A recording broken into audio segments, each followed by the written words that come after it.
Dara Lindenbaum is a lawyer at Sandler Reef and serves as the general counsel and senior advisor to Fair Fight Action. Her practice focuses on advising nonprofit organizations, political committees, and candidates on campaign finance and political activities. She has represented candidates across the country in recounts, canvasses, petition challenges, and other electoral disputes. We are so excited to have Dara today with us.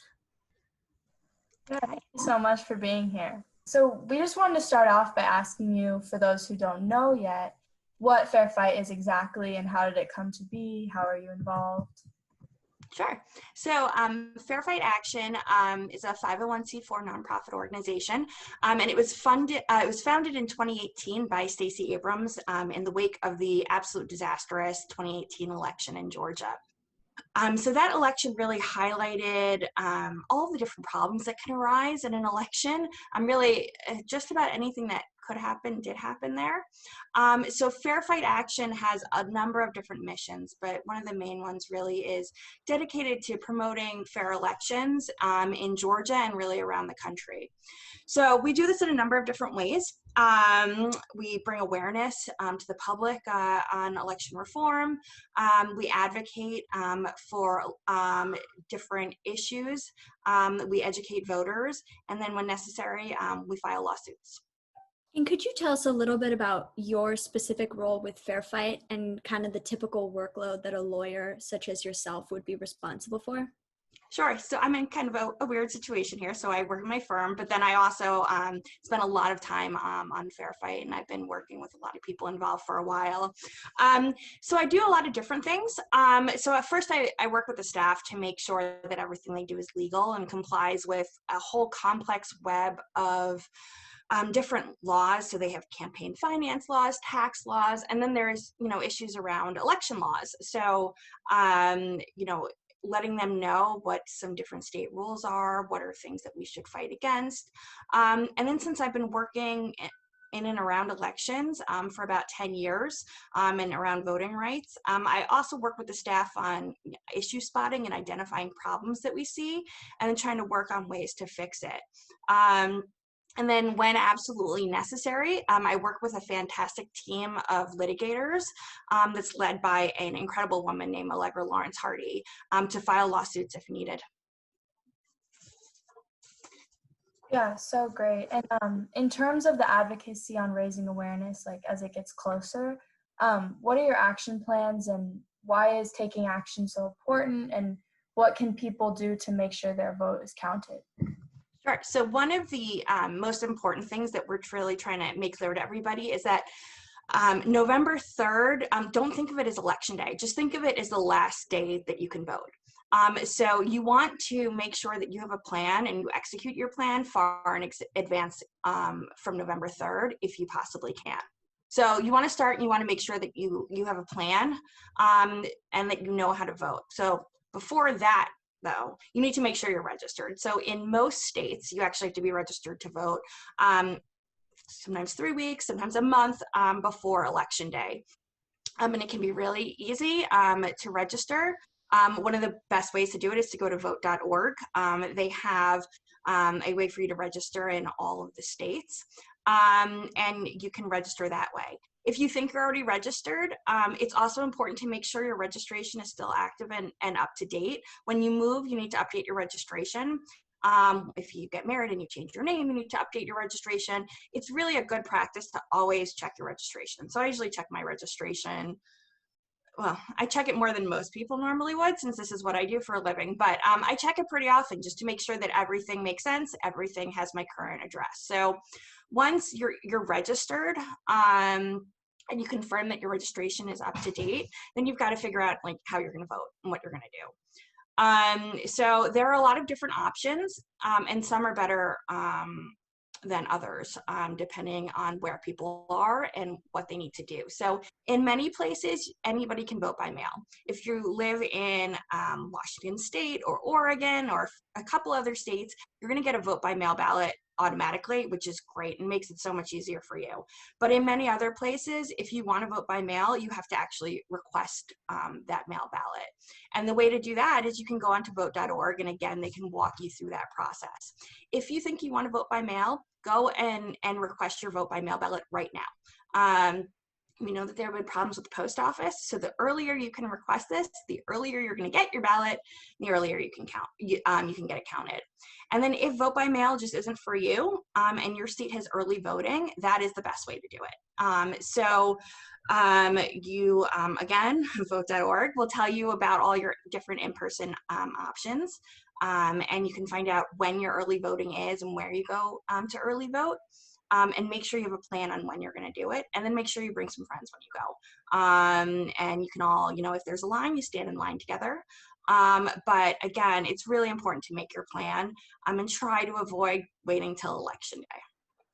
Absolutely. And you mentioned voter registration, but what kind of pieces of information or advice do you want to give to people who are going to vote or not?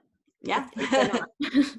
Well, everybody should vote and educate themselves on all the different issues that are going to be on the ballot. So again, the first thing that comes is, are you registered to vote? And you may think you are, just make sure it's not going to take you too much time. Go to vote.org and you can find out. And if you're voting by mail, you want to know how you make that request. And when it needs to be returned. But even if you can wait to return your ballot, you don't want to. As soon as you know who you're voting for and you have your ballot, vote that ballot and turn it in. But you want to know how to turn it in. So again, there are lots of different ways for all mail ballots. You can mail them in. But in many places, they have drop boxes that make it even easier. So you can find out where your drop box is and just drop your ballot in and you're done. And then if you're gonna vote in person, you're gonna wanna know what the hours are and where the polling locations are, and if there's anything you need to bring with you, like photo ID. The final thing is also to remember that while the presidential race is making a lot of headlines, there are a lot of other really important races on the ballot, not just federal races, but also like state and local races that really are going to make a difference in your lives, especially as the census is coming up. So educate yourself. You can usually go online to your different county elections office and get a sample ballot, see who's on the ballot, and do some research for yourself. And figure out, whose platform you agree with and who you want to vote for. The one thing I'd caution is if you are going to vote in person, that you should make some handwritten notes, because in a lot of places they don't actually allow you to use your phone in the polls. So we've had people who have had problems with that, and they've had all of their notes on their phone, but they can't bring them in. So just make sure that you're bringing handwritten notes for yourself on who you want to vote for, and then you'll be all set. Yeah. And so with Fair Fight, Fair Fight has talked a lot about foreign interference and voter suppression as a threat to people's ability to elect leaders. Could you speak on that, like what it is and how it could potentially affect this 2020 presidential election? Yeah, so there's a lot of different forms of voter suppression and how effective they can be, and sometimes it's with misinformation. Sometimes it is actual laws that make it harder for some people to vote. But the voter suppression threatens everyone's ability to elect leaders that they of their choice. And without the ability to elect leaders of your choice, you don't have the representatives that reflect your values. So the most important thing when we're talking about voter suppression and misinformation and foreign interference is to not let them win. We just can't let these people who are trying to suppress the vote win. And the way that we win is by making a plan and voting and sticking to that plan and voting early. And also, one of the things that you guys have been pushing to inspire people to take action with is by poll working. So could you talk about kind of that and also what that process looks like and why that's important? Yeah, so what we are realizing is that one of the biggest challenges we're going to face this year is a lack of poll workers. And historically, poll workers are usually older, above the age of 65, they're retired, and they do it year after year. It's a long day often, like it's a really long day working in the polls, or just being a general election worker.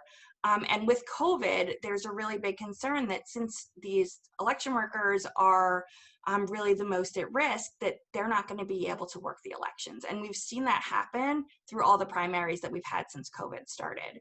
So Fair Fight Action and many of our partners in businesses and all these other organizations are really raising the alarm to try to work on this recruitment. And it's something that, you know, even if you aren't 18, in most states, you could still serve as a poll worker. We need people that are tech savvy to be poll workers. So usually that's kind of right up younger people's alley. And there are every jurisdiction has a different way to sign up. So that can be kind of hard when you're kind of thinking about, you know, how to get everybody to sign up. So there's a great organization called Power the Polls that we're working with. And if you go to the Fair Fight website, you can find the links to Power the Polls. And through Power the Polls, you sign up, and then it'll take you directly to the next steps you need to take to be able to be a poll worker in your jurisdiction. And it's really important to follow up. So just signing up, you know, I would say isn't enough. You also want to call and say, I submitted my application. When am I hearing next? What's going on? And kind of really read up on what it is to be a poll worker. It's really an incredible experience for people. You get to see democracy in action. You get to meet your friends and neighbors while they're coming to vote. And you get paid for it too. So this isn't just a volunteer activity. You can make a couple $100 doing it, and not just election day. So that's the other thing. Like, as I said before, election day is the last day to vote. So they also need poll workers to work during early voting, so you can make some more money there. And in many places, they also need election workers. So people who are processing paper towards, you know, as it gets closer to election day and voter registration deadlines are ending, they're getting lots and lots of paper. They're also getting paper vote by mail applications that need to be processed. So there are many places that are looking for lots of help. And the best thing you can do is, again, submit an application to be a poll worker early, because they need your help now. You go through lots of different trainings, and then hopefully you kind of make a tradition of it. And every year you'll be one of the people that everyone looks to be a poll worker, and we really bring some younger people into the fold. So this is really just such a crucial piece, and you're going to hear it more and more. But this is how we keep precincts from consolidating and shutting down. This is how we keep lines from forming. Again, and across the country during the primaries, we saw these huge lines, and many times it was because election administrators weren't able to recruit enough people, and they had to shut down polling locations. So be part of the solution, and it's really easy, and you can make money. So you can go to Power the Polls, or you can just go to the Fair Fight website, and you can get set up as a poll worker. Awesome. Well, yeah, I mean, I know I've been, you know, as a 16-year-old, I want to do whatever I can to help out, and, you know, since I can't vote. So yeah, thank you so much for joining us today. Now that this conversation is over, it's time to take action. To support Fair Fight, check out fairfight.com. The website has links to vote.org and Power the Polls. So you can find out some ways to sign up and apply to be a poll worker. And you can also go to headcount.org/let's talk, and you can check your voter status there as well. Thank you so much.